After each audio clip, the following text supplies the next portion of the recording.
Well, it's finally here. My most anticipated movie of the year, and to some, one of the most controversial. The one that had a lot of people concerned, as it is a make it or break it situation for this new universe. The one that will decide if it will be worth to invest your time into this new direction. There's been a lot of hype, there's been a lot of concern, and there's been a lot of frustration given what this reboot brought the end of. The reviews have signified that it's a step in the right direction, so it begs the question, is this movie enough to bring people's attention to this new world? Well, let's dive right into that. Does this movie live up to the expectations? For me, yes, and in some cases exceeded them. Without giving away too much, as I don't want to spoil this movie for anyone who hasn't seen it yet, and do encourage that they do go watch it in theaters while they still have the chance, as I feel it is that good. So for this video, I'm just going to give my overall thoughts and what I liked and didn't like about the movie, and I'll save a more in-depth review for whenever the movie comes out on digital. So with all that out of the way, let's kind of go off with what I think would be a lot more fair, and that being what I didn't like about the movie. First would be the comedy. Gunn's comedy is known to be very hit or miss at times, since sometimes it can work and other times it can be very distracting. And I'm sad to say that the latter applies a lot more than the former in this case. Don't get me wrong, there were some jokes at work, but at times it would interrupt the flow of the more engaging scenes as it felt forced and take away from some pretty compelling character moments. This is something I feel that should have been toned down a bit more, as Gunn's comedy works for more team-based characters like the Guardians, Peacemaker, and Task Force X, as they mesh well with his comedy a bit better than Superman.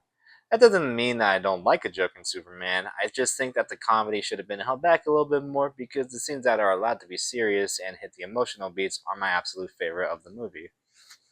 Next would be the editing, and more specifically, the transition in between the days of which the movie takes place. This one may sound a little nitpicky, but I do feel like it does need to be brought up as it does apply to how the pacing can be a little off at times in the movie.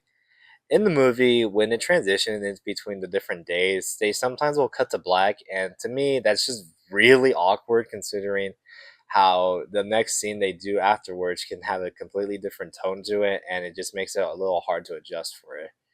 And from what I've read, apparently they were supposed to be in it. They just got cut out, and I think this would have helped the movie a little bit more pacing wise, as it would have helped with adjusting to the next scene a little bit better, rather than it just being a little bit awkward and jarring at times.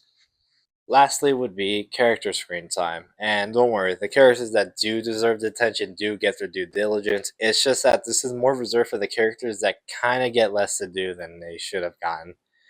And the first would be Clark himself. While Superman does get the most screen time, we do get to see very little of Clark and his daily routine, as it is very brief compared to everything else going on in the movie. Especially with this movie's direction with Superman and humanity, it just feels weird that they kind of left so little of him, and it's a bit more of the complaint I have with the Batman, as it felt more like they focused more on the hero part rather than the personal stuff. But I think this could be rectified in the future. Next would be Hawkgirl, and I know this can come across as a weird complaint, as this is Superman's movie, and it could be weird to want more screen time from a completely different character. But I think this is valid in that she doesn't really get to do much aside from the action scenes and one other scene, and two, you don't really learn which version this one is unless you've already watched the interviews with her actress in them. And I think this also just sucks because the other characters of the Justice Gang get to do more. Hell, Mr. Terrific gets to do a lot more, and I think she should have gotten a bit of the same treatment, but then again, might just be a personal complaint for me. Lastly, would be the Daily Planet crew, and to me, this one stings the most as they do make up one half of Clark's life, and it sucks they don't really get to do much aside from the ending, but even then, that's Jimmy and Lois pulling most of the way. And while it is fun to see them, I just wish they got to do a little bit more since, again, they are one half of Clark's life as they are tied to his job as a reporter and they are a fun cast of characters. And I really do think they would have meshed a little bit well with how this world has been going. And from what I've seen, I liked. I just hope we just get more of them in the future. Alright, with all of my complaints out of the way, let's get on to what I really liked about the movie. And my biggest praise has to be the characters. Every character is how I envisioned them from the comics. From the minor to the major, they are exactly what I wanted them to be for the longest time. And it's great to see them in this adaptation and how they are used. I can confidently say that David Cornsweet is my ideal live action Superman, as he embodies everything about the character that has been missing for some time. This is a Superman I can see taking time out of his day to help someone out who is struggling in life, who needs it the most at that point in time, or just hanging around with people because he wants to.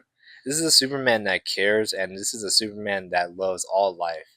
His humanity is what shines the most and is his greatest characteristic, and I cannot be happy to be saying that about this character. And the same can be said for Ma and Pa Cat as well. Even though they have smaller screen time compared to our Trunks Warren hero, their presence is definitely felt, especially when you look back on the movie, and how much their parenting has influenced the person he has become. There are two conversations in this movie that reassured me that this character is in the right hands, because they both encapsulate everything right about the character and show they know what they are doing, and it gets me excited for the future. And what can I say about Lex that hasn't already been said by everyone else? He's just as good. I won't lie, I was really skeptical when Nicholas Holt was revealed to be playing him because I didn't think he'd be able to pull off what makes Lex such a compelling character. And I'm not gonna lie, Holt brought his A game for this character. He's hateful, he is petty, he is everything you can want about the character from the comics, from the animation, brought to the big screen, and I can't be happier that he's a much needed improvement from what we've gotten in the recent years. And yeah, they got everything right what they needed him. He's an absolute menace, and it really does get me wondering how they're gonna handle Reverse Flash if they have this level of pettiness ready for this character. I also just love seeing how they handled characters like Mr. Terrific and Guy Gardner and seeing just how much people enjoyed those characters in this movie. I can bet you a lot of people did not know anything about Mr. Terrific and came out absolutely wanting to see more of him. I'm just so happy that's the case right now because my god, he gets to shine in this movie and his action scene is probably one of my favorites in this movie. It's either his or Superman's, but man, it's a good action scene. And it goes to show that Gunn knows how to shoot his one shots really well, accompanied with the music. Speaking of music, that's also my next biggest praise. It's the score. The score manages to hold that hopeful and triumphant tone that you get from the trailers, and it just manages to keep that throughout the entirety of the movie, and it never loses its luster. It absolutely keeps it going, and it makes you feel just all those emotions that you want from this character and from this new universe. Lastly is the cinematography. It's really good in this. Everything from the camera work to the vibrant colors, it all works together to make the film more visually interesting and cohesive. When it comes to the action scenes, everything it makes sense. You're not confused as to what's going on and you're not lost to how everything looks. It all makes sense from start to finish, and that's a big praise for that, considering that it could have easily have been a mess. But they didn't go that route and it looks really good at times. The camera work is fast and kinetic to help everything make a lot more impact and just be a lot more interesting. And the colors itself, what can I say? I'm just happy that we're finally getting back into the motion of things, of finally having color in a movie rather than the lifeless, drab color palette that we've been having for the longest time. And I can't be happier that this is already starting to be a big leap in that. I would prefer a scene to have actual life in it than whatever this is. And I would prefer it more because it honestly just feels a lot more interesting to look at and it looks a lot more like stuff shot from the comics, and I can't be any happier to have that as a big praise, especially for this movie. Before I wrap this up, there is one more thing I want to address, and it feel like it does need to be talked about considering this is the movie that brought the end of a certain universe. And it does happen to involve Henry Cavill. I get it. People were not happy with this new universe because it did bring the end of something that they were more fond with, and it does suck that Cavill had to lose out on playing the character because of everything that was going on with the unit going on with managing that universe. And it sucks that him and the fans were just misled with what Black Adam was gonna bring about because it just felt like it felt like being promised something that you were just never gonna get. And it sucks that he made the announcement and that he was super happy to finally be back, only for it to be renounced. No, everything about that universe is now done. We're no longer doing it, and it's no longer canon anymore.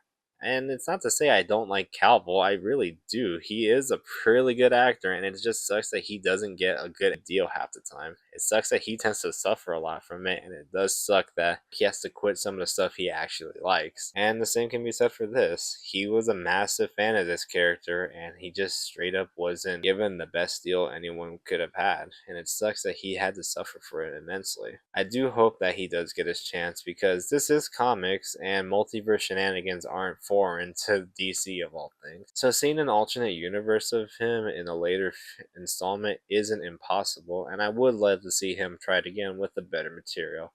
Because as much as people do like Snyder's version of him, I just never could gravitate towards him because I think the material that was given to him just didn't fit Superman. It felt like focusing more on the super aspect rather than the man, as it felt like just alienating both of those just made it harder for me to like that version, and it just felt off. I don't know, but I am hopeful that he will just get a chance to try again and actually be more of a comic accurate and more of one that I really do like a lot.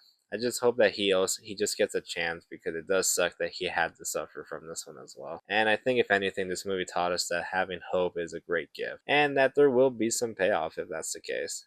Let's not linger too much on the past because as much as it does suck that what we lost, I think we should also be looking towards the future as that can also help with making this a little bit easier. It sucks that we lost him, but I don't think we should let the past ruin what could be something special.